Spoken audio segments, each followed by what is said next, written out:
Você pode curar sua vida com Lois Hay. Capítulo 2. Qual é o problema? É seguro olhar para dentro. Meu corpo não funciona. Ele dói, sangra, lateja, purga, vibra, incha, vacila, anda, envelhece, não consegue ver, não consegue ouvir, está apodrecendo e etc. Além de tudo o que você possa ter criado, acho que já ouvi frases desse tipo. Meus relacionamentos não funcionam. Eles são sufocantes, ausentes, exigentes, não me apoiam, sempre me criticam, não me amam, nunca me deixam a sós. Implicam comigo o tempo todo, não querem se importar comigo, me espizinham, jamais me ouvem, etc. Além de tudo o que você possa ter criado. Sim, também já ouvi todas essas. Minhas finanças não funcionam. Elas não existem, raramente estão presentes, nunca há o bastante. São inatingíveis. Vão mais rápido do que vêm. Não são suficientes para cobrir as despesas. Escapam pelos meus dedos e etc. Além de tudo o que você possa ter criado. Claro que já ouvi todas elas. Minha vida não funciona. Nunca consigo fazer o que eu quero, não consigo agradar ninguém, não sei o que quero fazer, nunca há tempo suficiente para mim. Minhas necessidades e desejos sempre ficam de fora. Só estou fazendo isso para agradá-los. Não passo de um capacho. Ninguém se importa com o que eu quero fazer. Não tenho talento. Não consigo fazer nada direito. Tudo o que eu faço é adiar. Nada jamais dá certo para mim e etc. Além de tudo o que você possa ter criado para você mesmo. Todas essas frases eu já ouvi e muitas mais. Sempre que pergunto a um novo cliente o que está acontecendo em sua vida, geralmente ouço uma das respostas acima. Ou talvez várias delas. A pessoa pensa realmente que sabe qual é o problema. Todavia, eu sei que essas queixas não passam de efeitos exteriores de padrões de pensamentos internos. Sob eles, existe um padrão mais profundo, mais fundamental, que é a base de todos os efeitos externos. Presto atenção às palavras que as pessoas usam quando respondem a algumas perguntas básicas como: o que está acontecendo em sua vida? Como anda a sua saúde? Como você ganha a vida? Gosta do seu trabalho? Como andam as suas finanças? Como é a sua vida amorosa? Como terminou seu último relacionamento? E o relacionamento antes desse, como terminou? Faça um resumo breve da sua infância. Observo as posturas corporais e as expressões faciais, porém, acima de tudo, realmente presto atenção às palavras. Pensamentos e palavras criam nossas experiências futuras. Enquanto eu os ouço falar, posso realmente compreender por que tem esses problemas específicos. As palavras que emitimos dão indicações dos nossos pensamentos interiores. Às vezes, as palavras usadas não combinam com as experiências descritas. Então, sei que ou eles não têm consciência do que realmente está acontecendo ou estão mentindo para mim. Qualquer uma dessas alternativas é um ponto de início e nos dá a base da qual podemos começar. Exercício. Eu deveria. Meu passo seguinte é dar aos meus clientes um papel e uma caneta e pedir-lhes que escrevam no alto da página. Eles terão que escrever 5 ou 6 modos de terminar a sentença. Alguns acham difícil começar e outros têm tanto a escrever que encontram dificuldades em parar.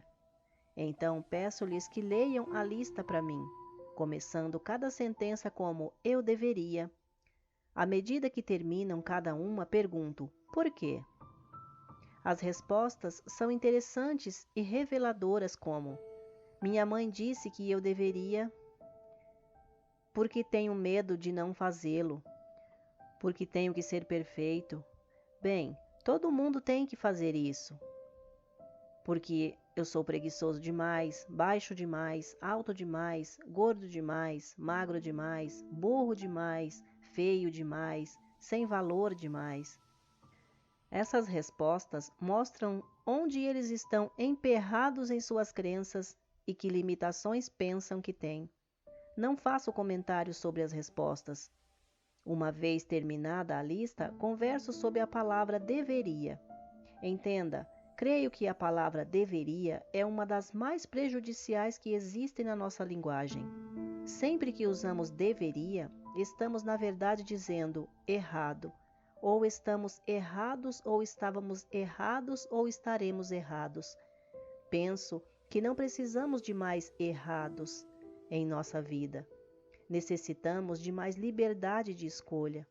Eu gostaria de pegar a palavra deveria e retirá-la do nosso vocabulário para sempre. Então, eu a substituiria pela palavra poderia. Poderia nos dá a escolha. Com ela, jamais estamos errados. Depois dessa conversa, eu peço aos clientes para relerem a lista. Só que dessa vez, começando cada sentença como: se eu quisesse de verdade, poderia... O que lança uma luz inteiramente nova sobre o assunto. À medida que eles terminam cada frase, pergunto delicadamente: e por que você não faz isso? As respostas então são bem diferentes. Porque eu não quero, tenho medo, não sei como, porque não sou bom o bastante, etc. Muitas vezes descubro que eles estiveram se repreendendo por anos a fio por algo que, para começar, jamais quiseram fazer, ou então que estiveram se criticando por não fazer alguma coisa quando nunca tiveram ideia de começar. Muitas vezes, trata-se de algo que alguém disse que eles deveriam fazer. Quando tomam consciência disso, poderiam tirar a coisa da lista deveria. E que grande alívio! Olhe para todas as pessoas que tentam por anos e anos se forçar a seguir uma carreira da qual nem ao menos gostam, só porque seus pais disseram que eles deveriam ser dentistas ou professores. Quantas vezes nos sentimos inferiores porque disseram que deveríamos ser mais inteligentes, ricos ou criativos do que algum parente? O que existe na sua lista deveria que poderia ser abandonado com uma sensação de alívio? Quando meus clientes terminam de trabalhar com essa lista, estão começando a olhar a sua vida de um outro modo novo e diferente. Notam que muitas coisas que achavam que deveriam fazer são coisas que jamais quiseram e só estavam tentando agradar a outras pessoas. Na maioria das vezes, isso acontece porque eles têm medo ou pensam que não são bons o bastante. O problema agora começa a mudar. Comecei o processo de soltar a sensação de estar errado, porque a pessoa não se adapta a padrões de outros. Em seguida, passo a explicar-lhes a minha filosofia de vida, que está apresentada no capítulo 1. Creio que a vida é, na realidade, muito simples. O que damos, recebemos. O universo apoia plenamente cada pensamento que escolhemos ter e em que escolhemos acreditar. Quando somos pequenos, aprendemos como nos sentir sobre nós mesmos e sobre a vida através das reações dos adultos que nos cercam. Sejam quais forem essas crenças, elas serão recriadas como experiências à medida que crescemos. Todavia, estamos apenas lidando com padrões de pensamentos, e o ponto do poder está sempre no presente. As modificações podem começar nesse instante. Amar o eu. Continue explicando que não importa quais pareçam ser seus problemas, só existe uma única coisa em que trabalhar com todos: o amor ao eu. O amor é o remédio milagroso. Amar a si próprio é algo que realiza milagres em nós. Não estou falando sobre vaidade, arrogância ou convencimento, pois isso não é amor, mas somente medo. Falo sobre termos um grande respeito por nós mesmos e uma gratidão pelo milagre do nosso corpo e nossa mente. Amor, para mim, é a apreciação a tal ponto em que ela enche o meu coração ao máximo e extravasa. O amor pode tomar qualquer direção. Posso sentir amor por o processo da vida em si, a alegria de estar viva, a beleza que vejo, outra pessoa, o conhecimento, o processo da mente, nossos corpos e o modo como funcionam, animais, aves, peixes, a flora em todas as suas formas, o universo e o modo como funciona. O que você pode acrescentar a essa lista? Vamos dar uma olhada em algumas das formas de não amarmos a nós mesmos. Censuramo-nos e criticamo-nos de maneira interminável. Maltratamos nosso corpo com alimentos errados, álcool e drogas. Escolhemos acreditar que não somos merecedores de amor. Temos medo de cobrar um preço razoável pelos nossos serviços. Criamos doenças e dor no nosso corpo. Adiamos fazer coisas que nos beneficiariam. Vivemos no caos e na desordem. Criamos dívidas e fardos. Atraímos amantes e parceiros que nos diminuem. Quais são algumas das suas próprias formas? Se de alguma maneira negamos o nosso bem, trata-se de um ato de não amar a nós mesmos. Lembro-me de uma cliente que usava óculos. Um dia desprendemos um velho medo de infância. No dia seguinte, ao acordar, ela achou que as lentes de contato estavam incomodando demais. Tirou-os, olhou à sua volta e descobriu que a sua vista estava perfeita. Todavia, minha cliente passou o dia inteiro dizendo: "Não acredito, não acredito". No dia seguinte, voltou a usar as lentes. O subconsciente não tem senso de humor. Não conseguiu acreditar que havia criado a visão perfeita. A falta de autovalorização é uma outra expressão do não amar a nós mesmos. Tom era um artista muito bom e tinha alguns clientes ricos que lhe pediu que decorasse uma ou duas paredes em suas casas. Mesmo assim, ele estava sempre atrasado no pagamento de suas contas, pois seus orçamentos originais nunca eram suficientes para cobrir o tempo envolvido na conclusão do trabalho. Ora, qualquer um que presta um serviço ou cria um produto único pode cobrar o preço que quiser. Pessoas de posses adoram pagar muito pelo que querem, pois isso valoriza mais o objeto em questão. Vamos a mais exemplos. Nosso parceiro está cansado e mal-humorado. Imaginamos o que nós fizemos de errado para causar isso. Alguém nos convida para sair uma ou duas vezes e depois não telefona mais. Pensamos que deve haver algo de errado em nós. Nosso casamento termina e temos certeza de que nós somos um fracasso. Temos medo de pedir um aumento. Nosso corpo não parece com o que vemos em revistas de moda ou beleza e nos sentimos inferiores.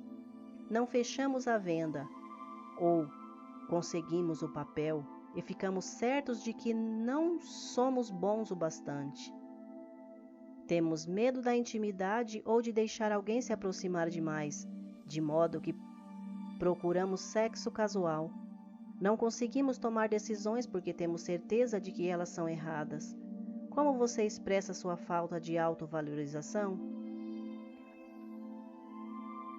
A perfeição dos bebês.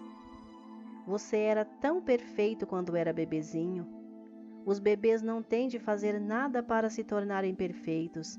Eles já são perfeitos. E agem como se soubessem disso. Sabem que são o centro do universo. Não têm medo de pedir o que querem e expressar livremente suas emoções. Qualquer um sabe quando um bebê está bravo. Aliás, toda a vizinhança sabe. Também se sabe quando eles não estão felizes, pois seus sorrisos são capazes de iluminar um quarto inteiro.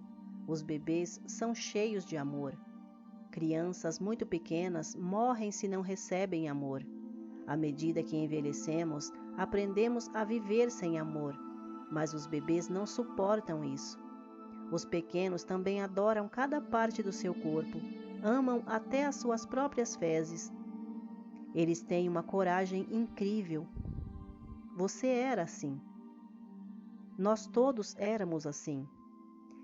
Então começamos a ouvir os adultos à nossa volta que haviam aprendido a ser medrosos e passamos a negar a nossa própria magnificência. Nunca acredito quando os clientes tentam me convencer de como são horríveis ou tão pouco dignos de amor. Meu trabalho é levá-los de volta à época em que sabiam como realmente amar a si mesmos. Exercício do espelho.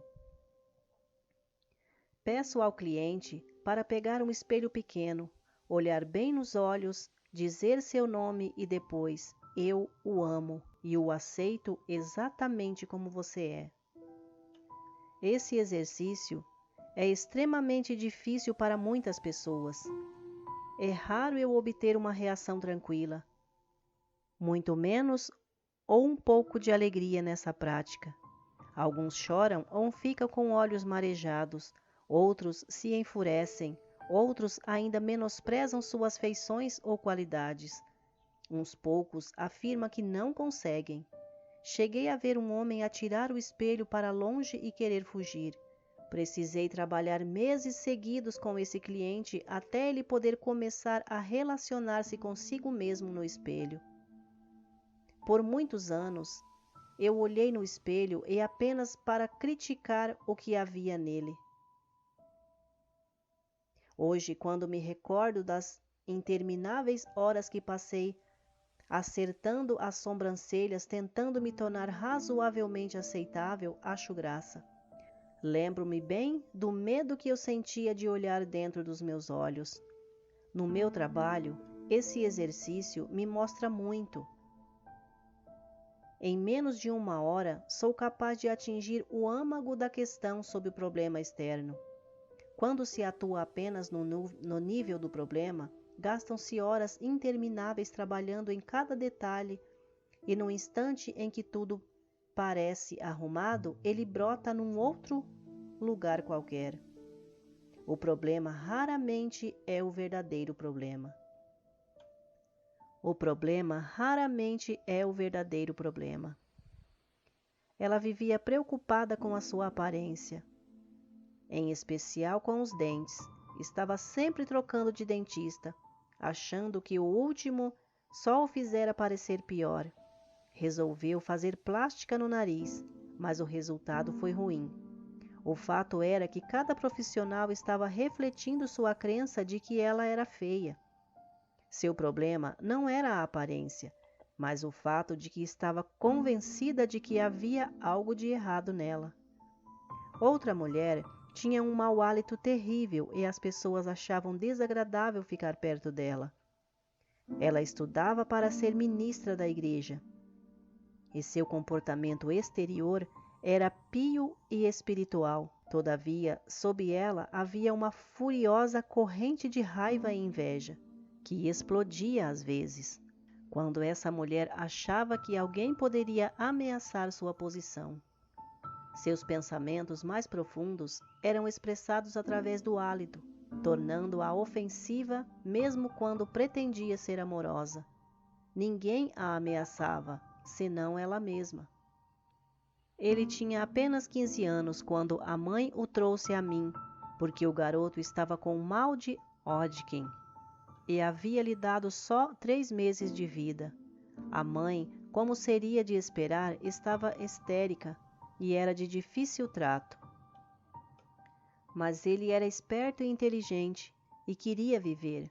Estava disposto a fazer tudo o que eu mandasse, inclusive modificar o modo como falava e pensava. Os pais separados estavam sempre discutindo e o garoto, na verdade, não tinha uma vida doméstica estável e queria desesperadamente ser ator. E a perseguição da fama e da fortuna era muito maior do que sua capacidade de experimentar a alegria. Pensava que seria aceitável e digno de valor se tivesse fama. Eu o ensinei a se amar e se aceitar, e ele se curou.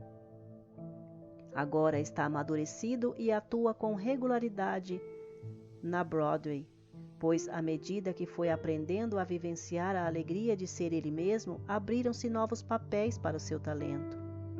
O excesso de peso é um bom exemplo de como podemos desperdiçar muita energia tentando corrigir um problema que não é o verdadeiro.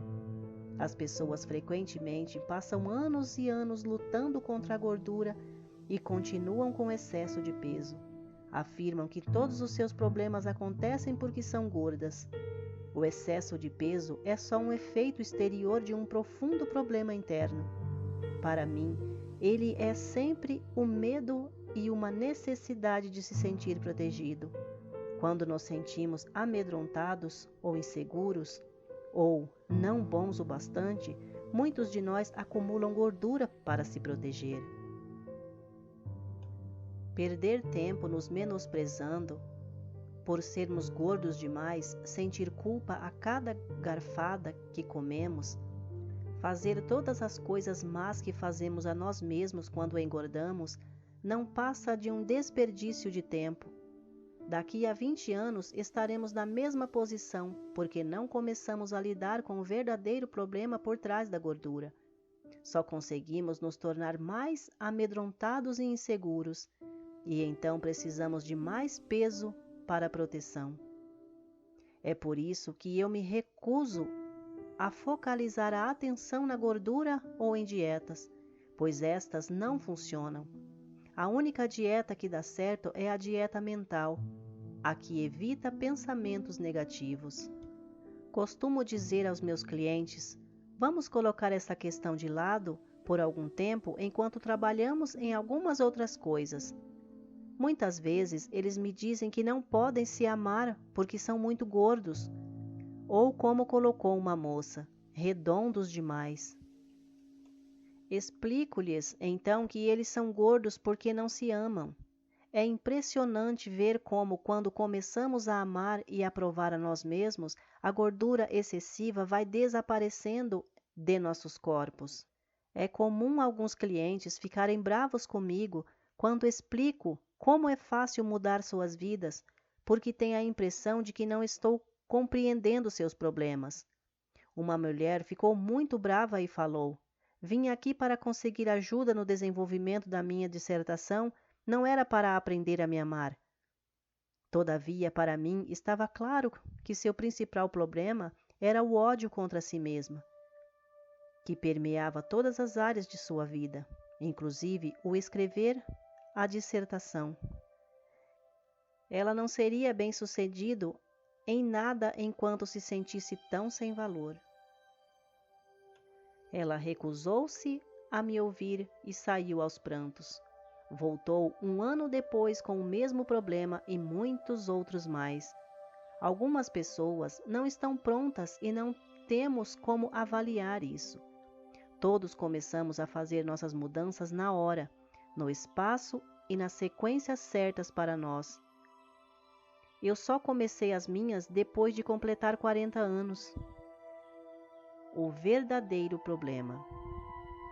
Então me vejo diante de um cliente que acabou de se olhar no inofensível espelhinho e está todo nervoso. Sorrio com prazer e digo: ótimo, agora estamos olhando para o verdadeiro problema e podemos começar a remover aquilo que está realmente atrapalhando seu caminho. Converso mais sobre o amar o eu, sobre como, para mim, amar o eu começa com nunca, jamais criticarmos a nós mesmos por nada. Observo o rosto dos meus clientes quando lhes pergunto se costumam criticar a si mesmos e suas reações me dizem muito. Ora, claro que sim, o tempo todo. Não tanto quanto costumava fazer. Ora, como eu vou mudar se não me critico? Não é o que todos fazem? A esses últimos eu respondo: não estamos falando sobre todos, estamos falando de você. Por que você se critica? O que há de errado com você? Enquanto eles falam, vou escrevendo uma lista. O que dizem frequentemente coincidem com a lista deveria. Acham que são altos demais, baixos demais, gordos demais, magros demais, burros demais, velhos demais, jovens demais, feios demais. Os mais bonitos, em geral, respondem isso. Falam também que são vagarosos demais, apressados demais, preguiçosos demais e etc. Note como quase sempre é uma coisa demais. Finalmente chegamos à frase primária, quando dizem, não sou bom o bastante. Viva, viva! Finalmente encontramos o âmago da questão. Eles se criticam porque aprenderam a acreditar que não são bons o bastante. Os clientes se admiram com a rapidez com que chegamos a essa descoberta. Agora não precisamos mais nos preocupar com os efeitos colaterais como problema de saúde, de relacionamento, finanças ou falta de expressão criativa. Podemos dedicar a nossa energia na dissolução da causa básica de tudo o que está acontecendo, não amar a si mesmo. Na infinidade da vida onde eu estou, tudo é perfeito, pleno e completo. Estou sempre divinamente protegido e guiado. É seguro para mim olhar para o meu interior. É seguro para mim olhar para o passado. É seguro para mim ampliar a minha visão da vida. Sou muito mais do que minha personalidade passada, presente ou futura. Agora escolho me elevar acima de meus problemas de personalidade para reconhecer a magnificência do meu ser. Estou totalmente disposto a aprender a me amar. Tudo está bem no meu mundo.